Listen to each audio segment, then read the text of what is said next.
de ancho, digamos, para más o menos como unos 10 o 15 de altura, ¿verdad? Entonces depende, hay más anchas, depende la tira o el grosor del papel que uno va a colocar.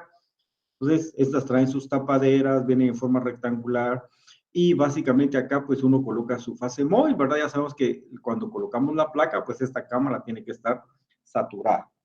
Entonces aquí vemos nosotros, por ejemplo, la fase móvil se empieza a mover por capilaridad. Y entonces al entrar en contacto, digamos, donde está la línea del lápiz, donde está nuestro punto de aplicación, pues empieza a arrastrar a cada uno de los analitos, ¿verdad? Entonces esto es, digamos, básicamente lo que más trabajamos a nivel de laboratorio. El tiempo de desarrollo cromatográfico va a depender básicamente de qué tantos analitos yo voy a separar y qué tan alto, digamos, es esta altura de este papel. Si, por ejemplo, tengo solo 2 analitos y ya, por ejemplo, acá en 5 o 2 minutos ya lo separé, entonces yo ya puedo parar, digamos, esa corrida cromatográfica. Entonces recuerden que tengo que marcar hasta dónde llega el solvente, ahora que ese es el frente de solvente, que básicamente me va a servir a mí para hacer cálculos de RF. Ya vamos a ver en qué consiste esto. Entonces, hoy básicamente lo que quiero que avancemos es cómo seleccionamos las fases móviles. Una de las cosas importantes en cualquier técnica cromatográfica es la buena selección de la fase móvil. Una fase móvil ideal va a permitir la separación de la mezcla que yo estoy deseando.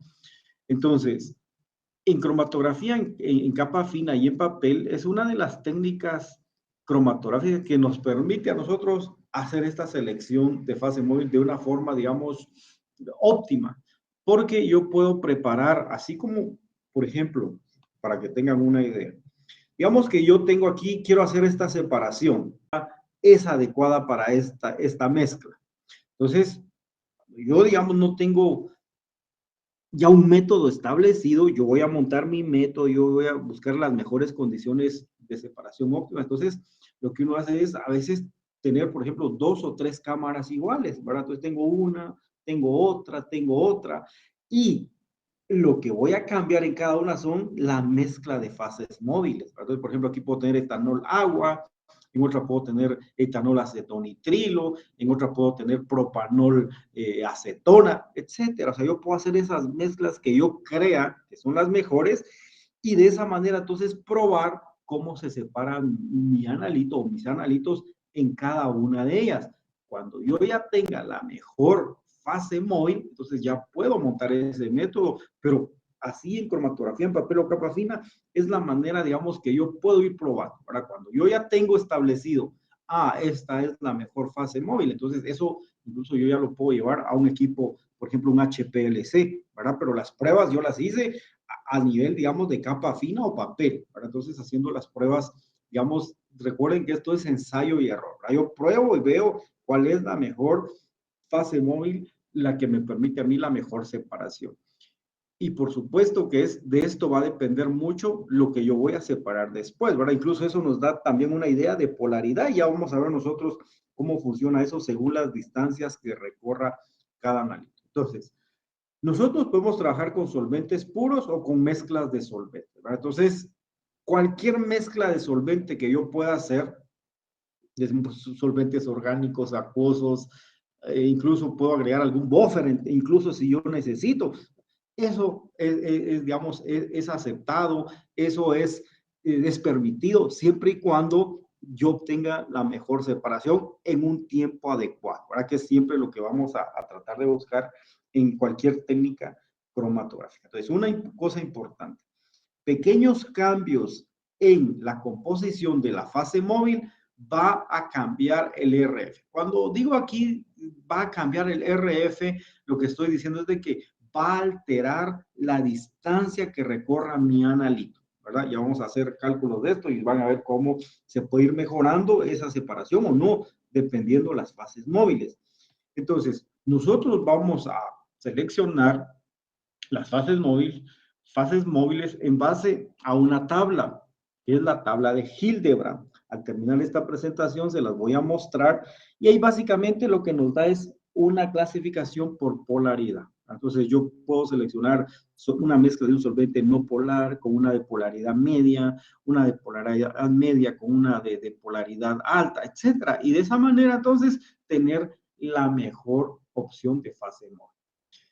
Hay un término que se usa acá en cromatografía y es el término de una mezcla equineulotrópica. Básicamente, ¿qué es eso de mezcla equineulotrópica? Bueno, lo equi básicamente quiere decir que es una mezcla igual, pero cuando hablamos de igual, quiere decir que es una mezcla que va a dar igual separación, ¿verdad? No es, o sea, normalmente son mezclas de diferentes solventes, ¿verdad? Dice mezclas de diversos solventes, de diferentes solventes que van a dar los mismos desplazamientos o van a mover al analito en una misma distancia. Entonces, por ejemplo, yo puedo saber si el hexano o ciclohexano, una mezcla 50-50, es equineulotrópica, por ejemplo, con una mezcla de ciclohexano tolueno, digamos que sería 75 de tolueno y 25% de ciclohexano. Entonces, si yo quiero saber si esas dos mezclas son equineulotrópicas, ¿qué tengo que hacer?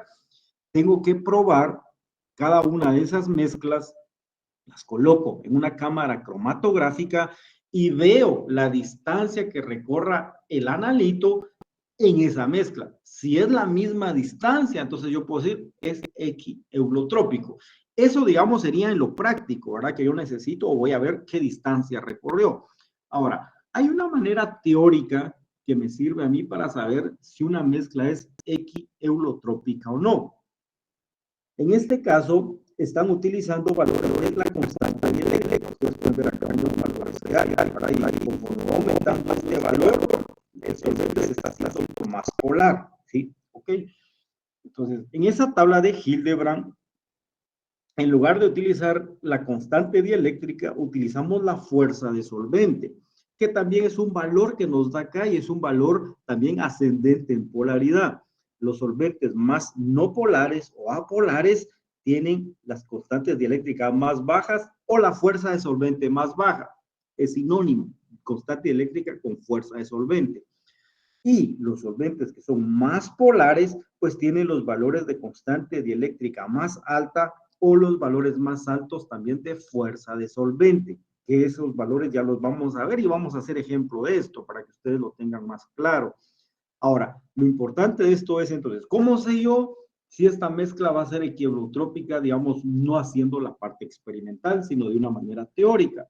Entonces, yo puedo hacer cálculo multiplicando el porcentaje que estoy utilizando de cada uno por su constante de fuerza en este caso, ¿sí? O constante dieléctrica o fuerza de solvente, y hago la sumatoria entre este y este, ¿verdad? Entonces me va a dar un valor. Ese valor resultante quiere decir qué fuerza de solvente tiene esa mezcla.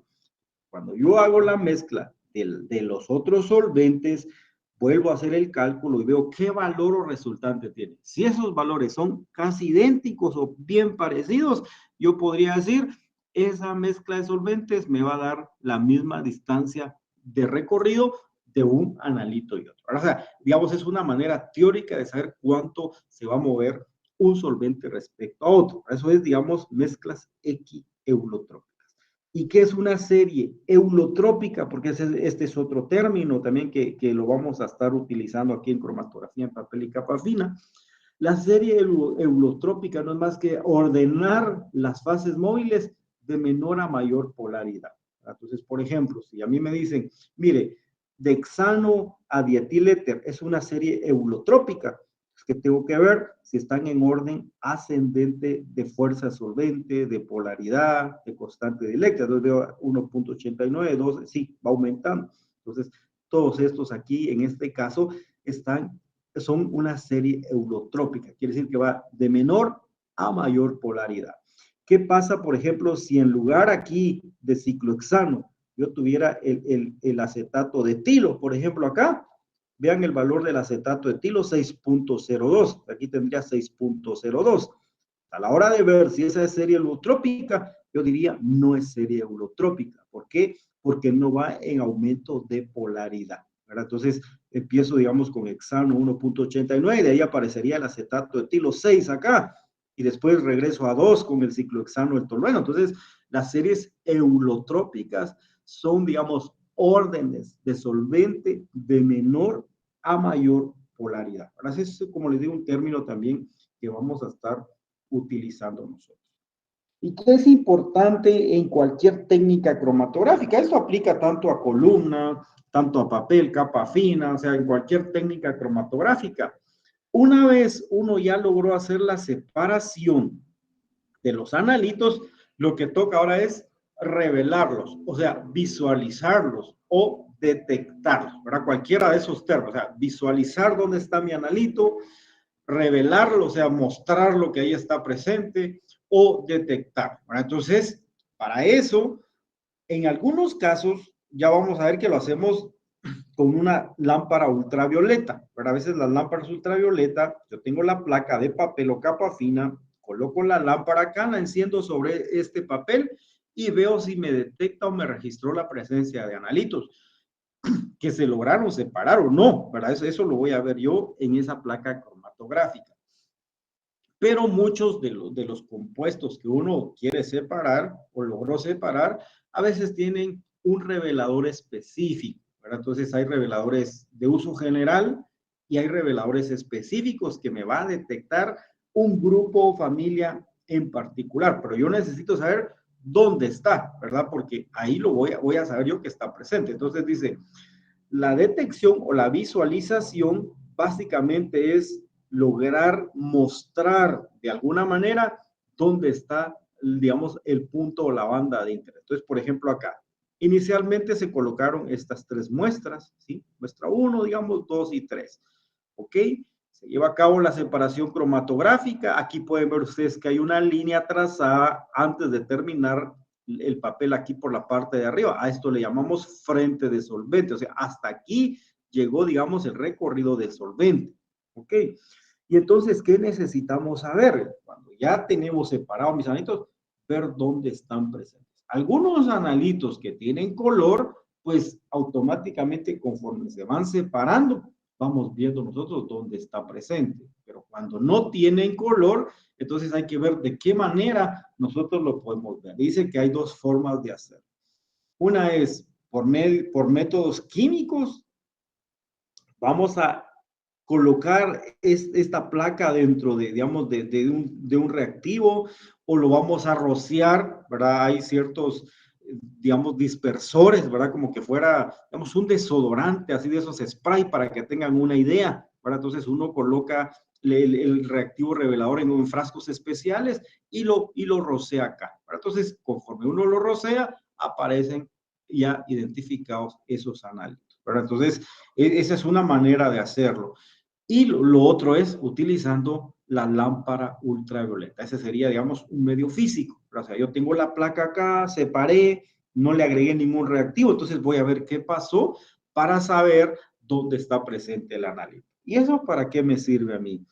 Primero me sirve porque yo puedo saber que sí se llevó a cabo la separación. Entonces, por ejemplo, acá había un solo punto y vemos que hay uno o dos analitos que estaban presentes. Aquí hay un solo punto y vemos también que habían dos analitos presentes. Y aquí había un solo punto, digamos, en mi muestra o mi mezcla, y también veo que había tres analitos que se separan. Entonces puedo ver, por ejemplo, en cada una de ellas, si ustedes se dan cuenta, la distancia que recorre cada analito es una manera de identificar, ¿verdad? Y a eso le vamos a llamar el RF, o sea, factor de retardo. Y lo podemos determinar, ya vamos a ver la fórmula más adelante, entonces yo puedo saber qué distancia recorrió este y por su valor de RF, compararlo con otro que está presente. Entonces, por ejemplo, si yo quisiera de una vez identificar estos analitos, digamos que yo estoy, por ejemplo, haciendo una separación de una mezcla de compuestos de carotenos, por ejemplo, entonces podría colocar acá, junto con la muestra estándar, digamos, de caroteno, ¿verdad? Digamos, de varios, de beta, del alfa, y entonces conforme él se separa y la distancia que recorra, yo puedo saber si hay presencia de este analito en alguna de las mezclas que yo coloqué o estoy analizando. Por ejemplo, acá, si por ejemplo este fuera mi estándar, digamos que este es mi estándar y estas dos son muestras desconocidas, Entonces, vean, un estándar corrió esta distancia y podemos ver que acá no hay nadie que haya corrido esta distancia. Incluso vemos que el color es diferente. Vemos acá la distancia, digamos, si este fuera estándar que recorrió, comparo acá, ninguno de ellos coincide con él. Y veo aquí otro que tampoco, vemos que esta mancha, este otro es muy diferente, incluso en color, y este tampoco. Entonces, así es como yo puedo ir identificando si el analito que estaba presente es lo que quiero observar. Ahora, otra manera de detectar, se recuerda que eso sus compañeros lo expusieron, y eso es bien importante que lo recuerden, es haciendo lo que le llaman un raspado a esta placa o a esta cromatoplaca. Si fuera el papel, lo que se hace es que se hace el círculo a la orilla de esta bandita, ¿sí? Y se recorta ese círculo. Se hace un recorte con una tijera, si fuera un papel. Y este color o este compuesto, entonces se coloca en un tubo, ¿sí? Le agrego el solvente adecuado y cuando eso se disuelva, entonces ya tengo yo al analito en solución y lo que me tocaría entonces es hacerle un barrido espectral con el equipo ultravioleta visible. En el barrido espectral voy a ver el espectro continuo de este analito y eso me va a permitir a mí identificar. Ahora esa es, digamos, otra manera de detectar. Pero para saber, digamos, que este analito yo quiero conocerlo, determinarlo, cuantificarlo, necesito identificarlo, o sea, necesito saber dónde está presente. Porque si por ejemplo, esta placa, digamos que aquí ya separé, no revelo y no se muestra nada, o sea, si yo veo así solo blanco, podría decir, ahí no se separó nada. A la hora de rociarlo, de visualizarlo, ya puedo detectar dónde está y entonces ya procedo a saber quién es el que está presente ahí, ¿verdad? ¿Qué analito o qué analitos son los que ahí están presentes? Ok, pasemos a la otra. Esta diapositiva básicamente entonces es la detección de forma física. Entonces se recuerdan, las lámparas para detectar compuestos separados, tanto en papel o en capa fina, se llama una lámpara ultravioleta. Entonces, hay lámpara ultravioleta a longitud de onda 254 nanómetros y hay lámpara para longitud de onda 360 nanómetros. Entonces, existen dos tipos de lámparas, digamos. Una esta longitud y otra esta longitud. Entonces, ¿qué pasa acá? Cuando yo logré la separación, esto a veces, digamos, aquí no se ve a simple vista. Entonces, si esta es una cromatoplaca, por ejemplo, de sílica, esas cromatoplacas ya tienen reactivos, digamos, fluorescentes. Entonces, ese reactivo fluorescente, a la hora que yo hago incidir la lámpara ultravioleta, va a mostrar cada una de estas banditas de los compuestos que logré separar, ¿verdad? Entonces, ya una vez yo los observe con la lámpara, porque esto se va a ver solo con la lámpara. Yo apago la lámpara y no veo nada. Entonces, cuando enciendo la lámpara, esto por supuesto lo hacemos en una campana, ¿sí? Entonces, lo que se hace es, con un lápiz, yo hago el trazo, ¿verdad? Porque tengo encendida la lámpara, hago el trazo alrededor de, digamos, de esta bandita para saber que ahí hay un compuesto. Hago el trazo con un lápiz alrededor de esta otra bandita para saber que ahí está presente, igual en esta otra. O sea, apago la lámpara y esto ya no se ve, pero como yo hice la marca con el lápiz acá, entonces sé dónde está cada analito o cada compuesto que logré separar, ¿verdad? ¿Y eso por qué? Porque vamos a medir la distancia que ese analito recorrió para hacer su cálculo de RF. Los métodos químicos, pues básicamente aquí sí es utilizar cualquier reactivo revelador. Entonces recuerden, siempre va a haber un reactivo que muestre dónde está su analito. Bueno, entonces hay reactivos, digamos, que se le llaman universales, por ejemplo, y hay reactivos muy específicos para cada uno de los analitos de interés. Cuando se está haciendo, digamos, este revelado utilizando reactivos químicos, pues esto normalmente se hace en las campanas de extracción, ¿verdad? Se enciende la campana y ahí rocío mi placa y veo entonces dónde están presentes esos analitos de interés. Entonces, ven aquí algunos ejemplos de reactivos que pueden funcionar así como de forma general. El ácido sulfúrico dice que reacciona con cualquier compuesto orgánico. Entonces, lo que hace normalmente es mostrar manchas oscuras, ¿verdad? Entonces, cuando yo separé compuestos orgánicos y no sé con qué revelarlo, ácido sulfúrico es una buena forma de hacer, ¿verdad? Lo único es de que ahí no me va a mostrar manchas de color, sino muestra las bandas de color oscuro, pero sí uno puede saber dónde está cada banda que se logró separar. El yodo también, por ejemplo, es un reactivo para compuestos orgánicos. Este sí ya da un color entre amarillo y marrón, ¿verdad? Entonces ya se ve un poquito coloreada las bandas que logré separar. Y de ahí tenemos reactivos específicos para ciertos grupos o familias de compuestos. Entonces, para aminoácidos, ¿se recuerdan? Minidrina. Para cationes del grupo 2 y grupo 3, el ácido sulfúrico, ¿verdad? Todo que forma de gas. Para aldehídos y cetonas, 2,4 de nitrofenilhidracina. Para ácidos carboxílicos, verde de bromocresol. Entonces, para cada compuesto mezcla que ustedes logren separar, siempre vamos a tener un reactivo revelador que lo va a mostrar. La idea es entonces que una vez yo ya hice la separación de la placa o del papel, identificar dónde está cada uno de esos analitos de interés, ¿verdad? Entonces, eso es lo que tocaría. Y para eso necesitamos entonces o la lámpara UV, método físico, o cualquier otro reactivo revelador. Aquí hay algunos ejemplos específicos para cierto grupo o familia de compuestos que uno desea determinar. Y entonces vayámonos ya, ¿por qué necesito yo identificarlo y marcar, digamos, la banda donde llegó cada uno de mis analitos que estoy separando? Porque yo quiero saber o conocer lo que es el RF. El RF básicamente es, digamos, un valor único para cada analito.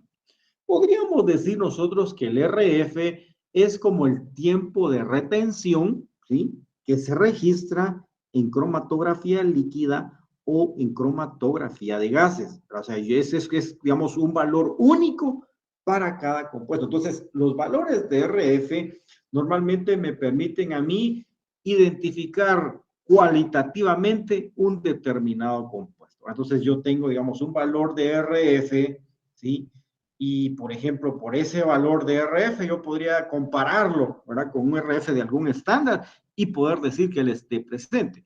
Pero esto siempre y cuando se esté haciendo la separación cromatográfica en las mismas condiciones. ¿Qué mismas condiciones? Digamos, la misma cantidad de muestra que aplique, la misma distancia que recorre mi analito, la misma fase móvil, o sea, tratar de que todo el sistema cromatográfico en papel o en capa fina, pues sea reproducible. O sea, si yo lo hice igual el día de hoy, lo vuelvo a hacer el día de mañana y yo espero esos mismos valores o cálculos de RF. Entonces dice, el RF no es más que medir la distancia que recorre un analito desde su punto de aplicación hasta la distancia que logró recorrer. Entonces, por ejemplo, veámoslo acá en este ejemplo que está acá. Entonces se recuerda que se hace un trazo acá con un lápiz donde voy a colocar mi muestra y a eso le llamamos origen o punto de aplicación. Ahí es donde, digamos, empieza a moverse el análisis. Una vez coloco yo esto, digamos, con mi solvente, pues empieza a hacer contacto con la fase móvil. ¿Y qué va a pasar? Entonces mi analito empieza a desplazarse, a moverse, y entonces yo puedo medir esta distancia desde su punto de aplicación hasta donde logró llegar. Normalmente aquí lo que se hace es que cuando se hace un círculo aquí con lápiz sobre esta banda, pues se mide a la mitad de distancia. Ahora eso es básicamente lo que se toma en cuenta. Ahora no se toma en cuenta ni el extremo de arriba ni el extremo de abajo, sino es a la mitad. Por eso es que yo necesito tener ese trazo con lápiz. Entonces, por eso les decía, si uso la lámpara UV, entonces ahí la estoy viendo. Ahí entonces logro hacer yo esta circunferencia con lápiz y ya a la hora de apagar la lámpara ya no se va a ver este color, pero sí quedó la marca o la circunferencia donde estaba el analito. Entonces mido a la mitad y veo su distancia. En este caso dice, la distancia que recorre el analito es 2.1. Estos valores normalmente están en centímetros, ¿sí? Una regla se mide esto, está en centímetros. Entonces dice, el RF a que es igual, digamos, si yo quiero hacer el cálculo, dice que es igual a la distancia que recorre el analito dividido el frente de solvente, o sea, hasta dónde la fase móvil llegó en esa placa o en ese papel. Entonces, por eso es importante, ahora cuando estoy corriendo haciendo esto en una cámara cromatográfica, ya vi que se separaron analitos, ya va llegando aquí a la parte final, digamos, de la placa, mi solvente, antes que llegue ahí, entonces tengo que marcar dónde llegó. ¿Qué pasa si el solvente sigue recto acá y no marqué el frente?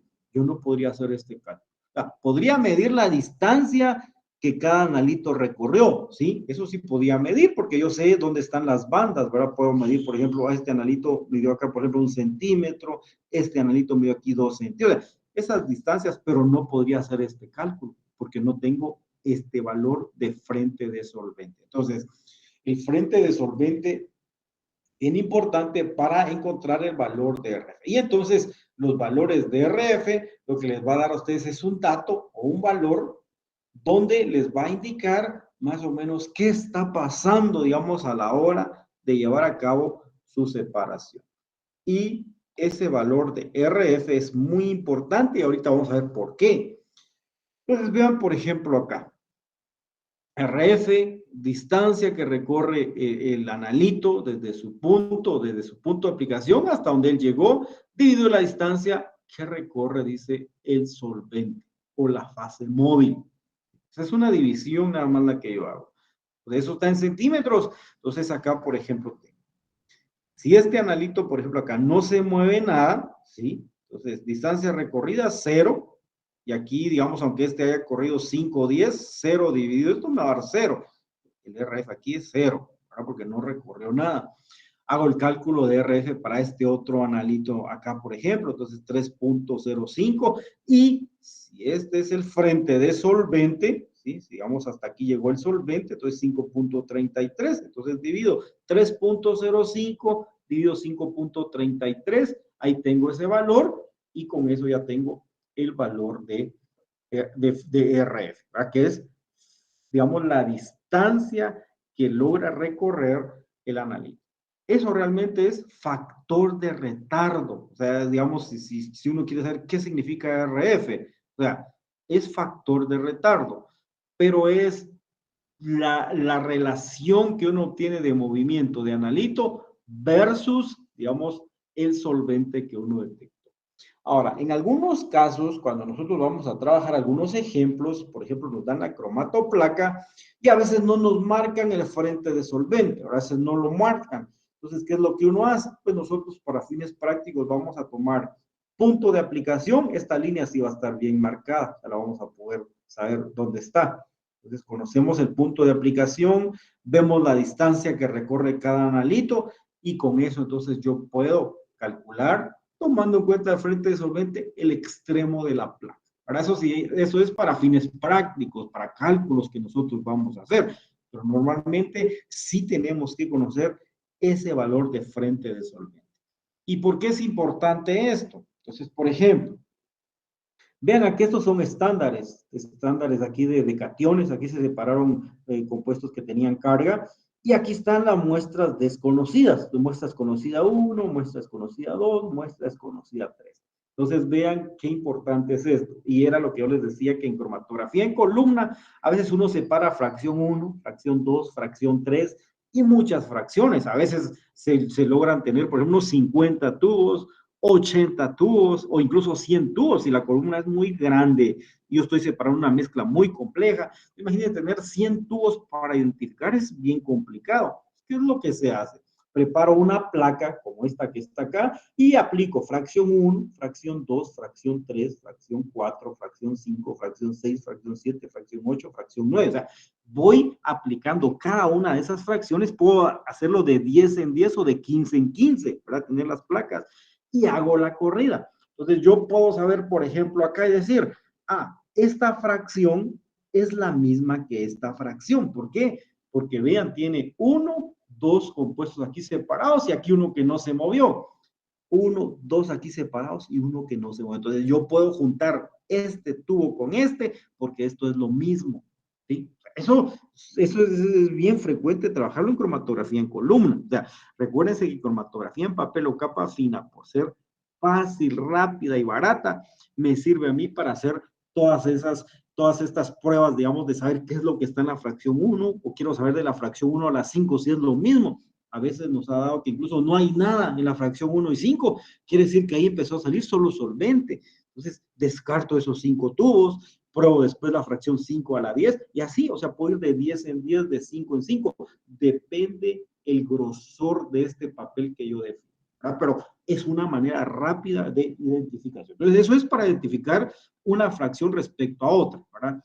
Y además, si estoy corriendo de una vez estándar acá, entonces por la distancia que recorre cada analito, entonces yo puedo decir, por ejemplo, el cobre más 2 dice que recorre 3.05 centímetros acá.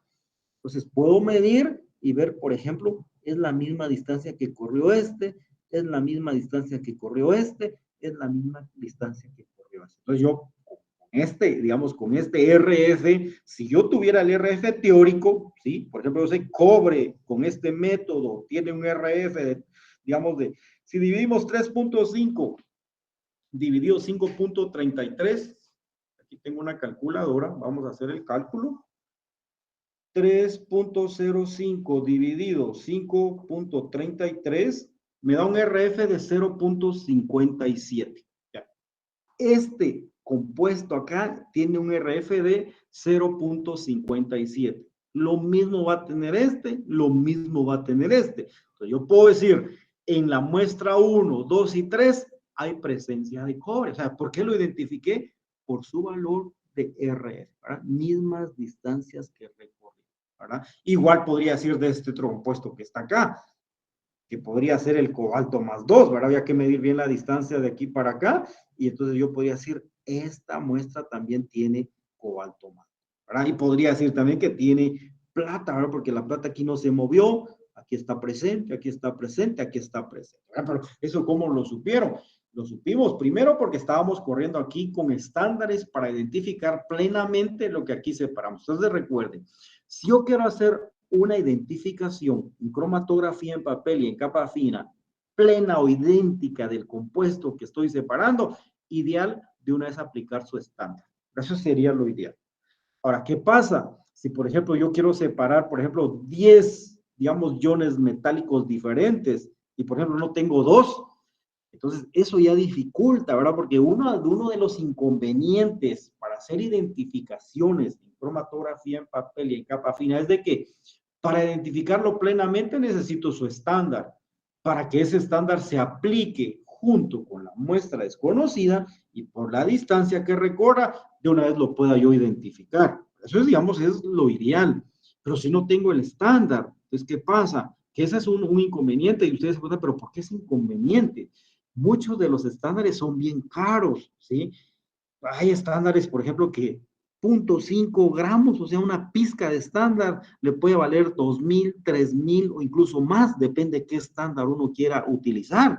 Entonces, imagínense, 10 o 20 estándares a 3,000 cada estándar.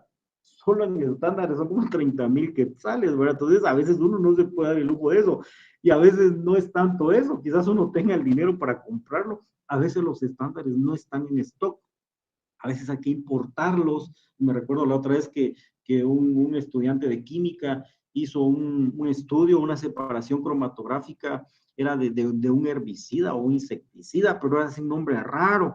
Entonces, para poder hacer la cuantificación, tuvo que importar el estándar, se tardó como 4 o 5 meses en venir el estándar, y cuando vino era casi que nada, unas gotitas de ese estándar. O sea, es bien, o sea, hay que saber, digamos, qué es lo que yo quiero separar, ver si tengo el estándar. Ahora, si no tengo el estándar, entonces les digo, ¿qué puedo hacer yo? Bueno, yo no sé qué es esto, yo no sé qué es esto, pero sí puedo hacer un barrido espectral, ¿sí? Con un equipo UV-Vis y obtener su espectro continuo. Eso ya me da muchísima información porque recuerden, la forma que tenga un espectro UV-Vis es única y nos puede servir para identificar el compuesto. ¿Pero por qué lo puedo identificar? Porque por espectroscopía UV visible sí ya existen bibliotecas con miles y miles de espectros. Entonces ahí es más fácil comparar. Tengo este compuesto,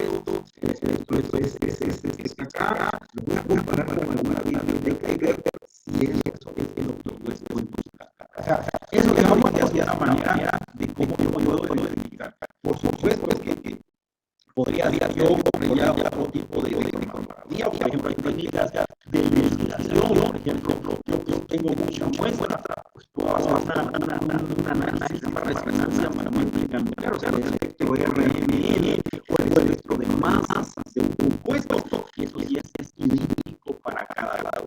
Ya otro tipo de técnicas es más trabajo, porque entonces yo necesito tener mucha muestra para poder hacer cada una de esas técnicas, para aplicarlas y poder elucidar. Ahora, ¿qué sí es importante con estas distancias que nosotros vemos aquí que está corriendo cada analito? Eso es muy importante que ustedes vean porque esta separación que ven acá ya les dio un orden de elusión. Cuando yo hablo de orden de elusión, quiero decir cómo se separó cada analito, ¿verdad? Entonces, por ejemplo, si este analito se corrió la mayor distancia, quiere decir que tiene propiedades de polaridad contrarias a la fase estacionaria, ¿sí? Y este analito que se quedó retenido acá tiene, digamos, características de polaridad idénticas a la fase estacionaria o muy parecidas. Entonces, por ejemplo, si esta fuera una placa de sílica gel, ¿sí? Recuérdense, la sílica gel es un sistema de fase normal, quiere decir que es polar. La sílica gel es polar. ¿Qué puedo decir yo de estos analitos o de esta mezcla? Que este compuesto que está acá es el más polar porque se quedó más retenido, ¿sí? Y que este analito que se movió más, que se separó más, es el que es el más apolar. Y estos que están acá, podría decir, son compuestos de polaridad media. Entonces, eso es, digamos, lo que me va a dar el orden de RF. Entonces, por ejemplo, si yo no sé qué es este analito, no sé qué es este analito, no sé qué es este analito, no sé qué es este y no sé qué es este, ¿qué sí puedo saber? Puedo saber qué polaridad tiene. ¿Puedo hacer su cálculo de RF? Sí, o sea, yo puedo calcular RF sin identificar el analito. Entonces yo, el RF acá, por ejemplo, recorrió 0, 0 dividido 5.33, pues les da 0, o sea, RF 0. Hacemos el cálculo de RF acá, solo hay que medir la distancia que hay de aquí para acá en centímetros, lo dividimos dentro de 5.9, entonces conocen el RF, conocemos el RF de acá, sí, distancia que recorre, dividido esto, el otro RF de acá, distancia que recorre y el otro RF. Entonces, podemos ver nosotros acá que mientras mayor sea el valor de RF, ¿sí? Es porque recorrió mayor distancia su analito. Entonces, eso es muy importante. Y el analito que tenga el mayor valor de RF, que es la mayor distancia recorrida, es el que tiene la menor, digamos, se parece menos en polaridad a su fase estacionaria. Y el analito que tenga el menor RF, ¿sí? El recorrido más bajo, es aquel que tiene características de polaridad idénticas o parecidas a su fase estacionaria. Entonces, los valores de RF, ¿para qué me sirven? Me sirven para poder identificar, digamos, algún analito, sí, por la distancia que recorrió. Yo puedo saber, por ejemplo, si lo estoy comparando con su estándar, pues ya sé de quién es, ¿verdad? Pero si yo tengo, por ejemplo, una placa o una cromatoplaca de estándares que se separó en las mismas condiciones, ya vimos de qué fase móvil, de fase estacionaria y digamos de incluso ideal que tenga el mismo tamaño, ¿verdad? Digamos de grosor o altura el papel o la placa, sería lo más adecuado o apropiado. Entonces, si yo recorro, digamos, tengo una placa con estándares y hago la corrida por separado de mis muestras desconocidas, entonces yo por los RFs, el mismo RF es este, el mismo RF es este. O sea, yo puedo saber por los valores de RF quién es. Aparte de los RF, entonces les están dando órdenes de elusión. Entonces, a mayor RF, quiere decir que más se separa de acá del punto de aplicación, por lo tanto, menos afinidad por la fase estacionaria. Y a menor valor de RF, o sea, menos distancia recorre un analito, quiere decir que tiene características de polaridad idénticas o parecidas a su fase estacionaria. Entonces dice, influencia de la estructura sobre los valores de RF. Entonces, yo puedo saber por los valores de RF cómo fue su interacción con la fase estacionaria. Entonces vimos, si el RF es, digamos, por ejemplo, si la fase estacionaria es polar, o sea, es una fase estacionaria o un sistema cromatográfico de fase normal, entonces yo puedo decir, bueno, esa fase estacionaria es polar. Entonces, los compuestos que son polares, ¿qué va a pasar? Se van a retener bastante con esa fase estacionaria y se van a mover poco o no se van a mover. Mientras que aquellos que tengan la polaridad contraria, opuesta a la fase estacionaria, que en este caso estamos pensando que es sílica, ¿verdad? Que es polar, es el que se va a desplazar más. Entonces, los valores de RF nos están dando órdenes de elusión. ¿De qué manera? A menor valor de RF, más afinidad con la fase estacionaria. Y a mayor valor de RF, menos, digamos, parecido a la fase estacionaria, que es lo contrario o lo opuesto. Entonces yo podría decir, si esta fuera sílica gel, entonces puedo decir, este compuesto es un ácido carboxílico, es muy polar, se retiene demasiado, casi no se mueve. Este se va a mover un poquito más, que también es polar.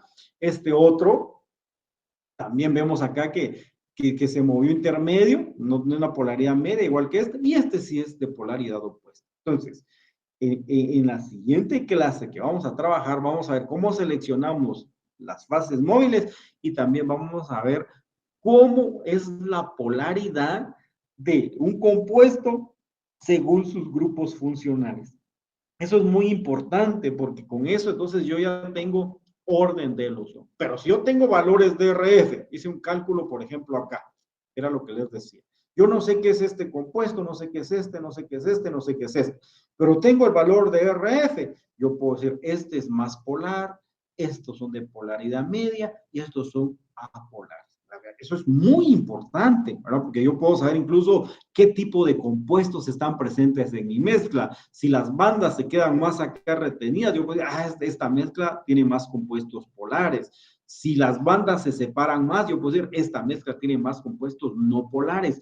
Y en base a esas distancias recorridas, entonces buscar la mejor fase móvil para tener la mejor separación de cada analito. Porque si se dan cuenta, por ejemplo, esta banda con esta banda sí se separó, pero no se separó tan bien. Entonces, quizás acá yo necesite mejorar esa separación, pero lo voy a ver con los valores de RF, ¿verdad? Y esos valores entonces les dan órdenes de polaridad. Entonces ya sabemos que son como valores para poder identificar a un compuesto en particular. Ahora, ¿por qué los valores de RF no se utilizan como los tiempos de retención? ¿Verdad? Porque se recuerdan que les comenté que podrían utilizarse como los tiempos de retención, porque dice que los valores de RF pueden variar durante la separación.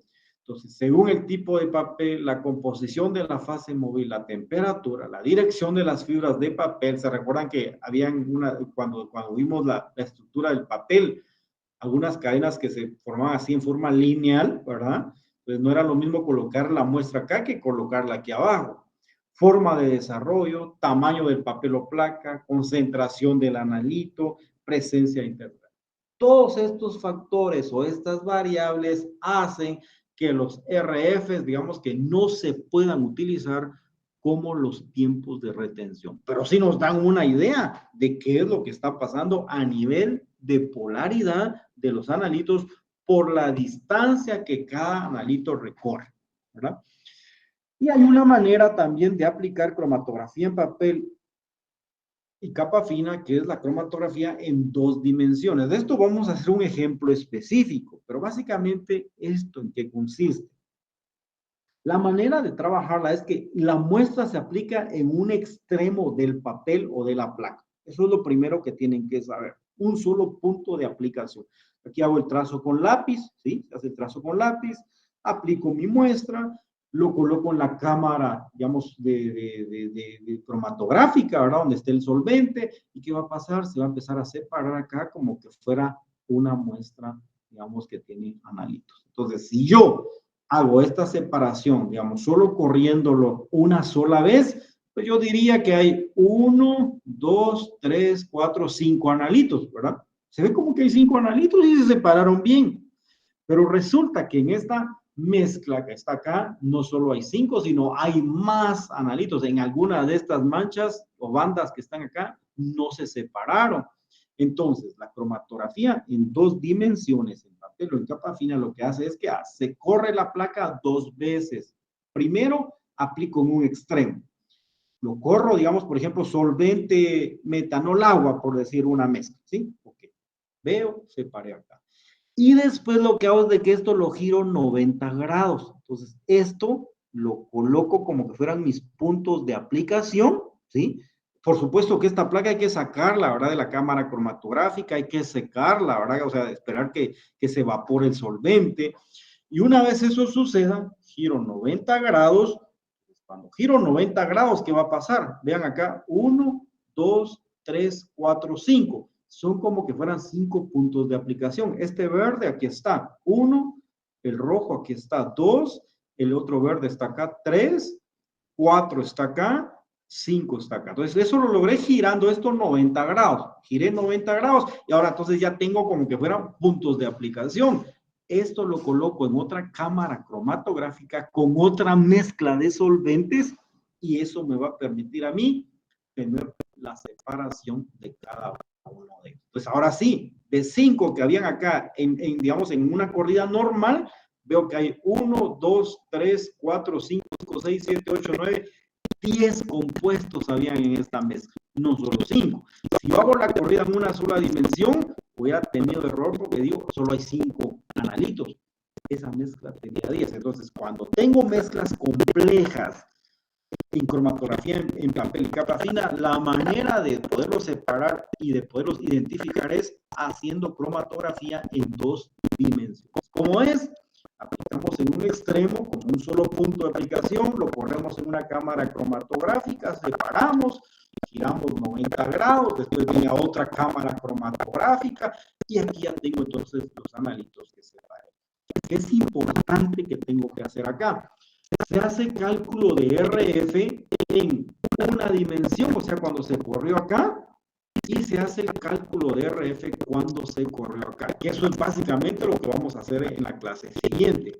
Vamos a hacer cálculo de RF de cada uno de los analitos que separo en 2 dimensiones. Pero esta es una técnica que se usa cuando tenemos mezclas muy complejas. Y es una manera fácil de hacerlo porque es en la misma placa y lo único que cambia acá es otra cámara cromatográfica con otro solvente, ¿verdad?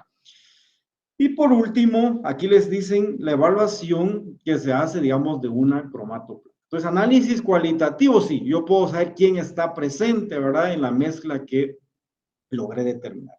Por el RF, comparación visual o el color que tenga, algunas propiedades UV, visible, IR, etcétera. O sea, cualquier información que pueda tener. Y semi-cuantitativo, la comparación visual del diámetro, la intensidad del color. Eso es bien importante. ¿Verdad? Que eso no les comenté. Según el ancho que tenga una banda, por ejemplo acá, yo puedo decir, esta es la banda más grande de acá, entonces este es el que está en mayor concentración. Esta es la banda más pequeñita que está, esta está en menor concentración. El ancho o el área que me marque, digamos, la identificación del analito, les está dando una idea de la concentración que tiene para poder, digamos, hacer su análisis cuali o cuantitativo. Y en el análisis cuantitativo, pues básicamente se puede hacer de forma indirecta o directa. Densitometría, se recuerda que de esto nos explicaron sus compañeros, y espectroscopía de absorción UV visible. Entonces, raspando la muestra, llevándolo a, digamos, a un tubo de ensayo y de esa manera hacer el análisis por espectroscopía UV vis y de esa manera hacer el análisis cuantitativo. Algunas ventajas de la cromatografía en capa fina, ya lo habíamos mencionado. Y por último, ya para terminar esta presentación, hay una manera, digamos, general de saber qué fase móvil y qué fase estacionaria utilizo según la naturaleza del analito que quiero separar. Y eso se le llama triángulo de Stahl. Eso básicamente cómo funciona.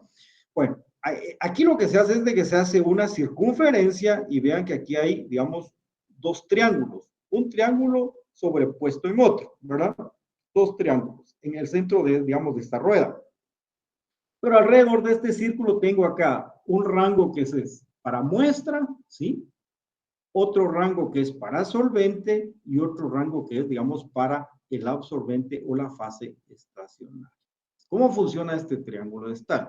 Dice que lo que se hace es que este triángulo, la verdad que es un solo triángulo, aquí lo que dice, lo abajo lo que hace es que estamos hablando que este triángulo puede girar. Entonces, los extremos de este triángulo van a mostrar, digamos acá, por ejemplo, qué polaridad tiene la muestra. Ahora en este caso dice que la muestra es polar. Este triángulo muestra qué necesitamos nosotros que tenga de polaridad el solvente, que sea polar, y qué polaridad tiene que tener la fase estacionaria. ¿Qué podemos ver acá? Si ustedes se recuerdan, vimos que el analito tiene que tener la mayor afinidad con la fase móvil. Entonces, si el analito es polar, buscamos fases móviles que sean polares. ¿Y qué buscamos de fase estacionaria? Que sea lo contrario o lo opuesto, que sea no polar. Entonces, uno puede mover este triángulo o girarlo y cada vez este extremo les va a decir si es polar. Por ejemplo, acá dice, si la muestra es no polar, entonces, ¿cómo más o menos sería la polaridad, digamos, del solvente? Pues que tenga características no polares y ideal que el solvente tenga una polaridad contraria, o sea, que sea más polar. Entonces, a esto le llamamos triángulo de Stahl. Esa es una manera teórica de saber, si conozco la polaridad de mis analitos, puedo saber qué polaridad debo de usar de fase, digamos, de solvente y qué polaridad de fase estacionaria. Y si no conozco esto, pues entonces conociendo la polaridad, yo tengo solo una fase estacionaria que es polar, entonces es polar, entonces definitivamente la fase móvil tiene que ser no polar y yo puedo separar muestras que sean no polar. ¿Verdad? Esta es una manera teórica de saber qué condiciones de fase estacionaria y de fase móvil utilizo según la naturaleza del analito que quiero separar, ¿verdad? Entonces, lo vamos a dejar por hoy acá y vamos a continuar ya con parte práctica en la siguiente clase, donde vamos a ver cómo seleccionamos la fase móvil, cómo seleccionamos la fase estacionaria, cálculos de RF y vamos a trabajar separación de un compuesto o de una mezcla de compuestos en cromatografía en 2 dimensiones. ¿Verdad? Entonces, vayan leyendo, por favor, los documentos que están de apoyo en esta unidad y cualquier cosa, cualquier duda, por favor, a mi correo. Que tengan una excelente tarde y un gusto de saludarlos, jóvenes. Se cuidan.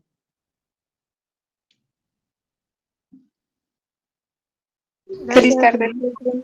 Gracias, Nick. Feliz tarde. Gracias. Gracias, Nick. Feliz tarde.